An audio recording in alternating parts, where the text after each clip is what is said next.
ายดียามเช้าเด้อตอนนี้อยู่ที่เมืองไซจำพรเนาะอันนี้ก็จะเป็นสภาพบรรยากาศของเมืองเด้อมื้อนี้อากาศเย็นประมาณ13องศาเด้อแต่ว่ามื้อนี้หันลมค่อยๆน่ะลมจะบ่แรงอันนี้ก็จะเป็นวิวห้อง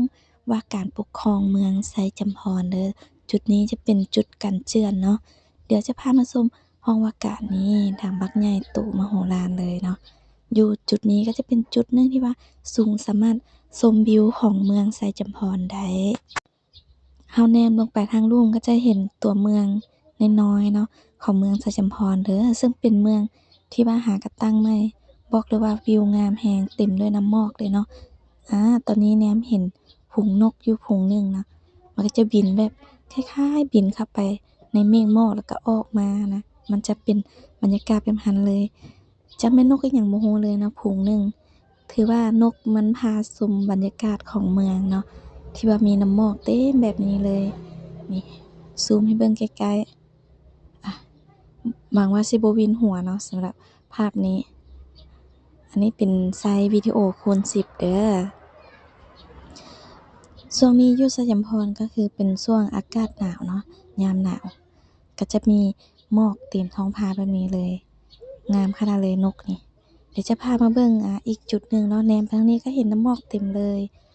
ประมาณนี้เลยเนาะคืองามแรงเด้ออากาศนี่เย็นสบายอันนี้ก็จะเป็นหน้าคนถ่ายนะตื่นแต่เช้ายังบ่ทันได้ล้างหน้าแต่งหน้าแต่งตา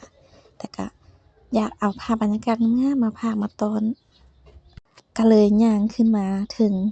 จุดนี้เนาะเพื่อที่จะเอาวิวงามๆมานี้มาพากมาตอนช่วงนี้บ่ได้มีเวลาลงคลิปตัดคลิปเลย คันผู้ใดมักอากาศแบบเย็นๆน้ำหมอกหรือว่าความสูงๆแบบนี้นี่คือเหมาะขนาดใดมาเที่ยวเมืองสะยามพรเนาะปัจจุบันนี้เมืองสะยามพรก็จะมีหนทางคือเราเห็นน่ะจะเป็นทางลัดแล้วเด้ออยู่ในตัวเมืองที่ว่าแล้วก็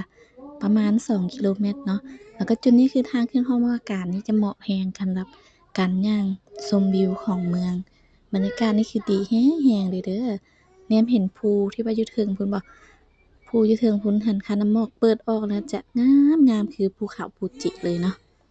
อันนี้ก็จะเป็นภาพบรรยากาศของเมืองไซจำพรเป็นเมืองใหม่ของแขมเรือหำไซที่ว่ากำลังพัฒนาณตอนนี้เด้อ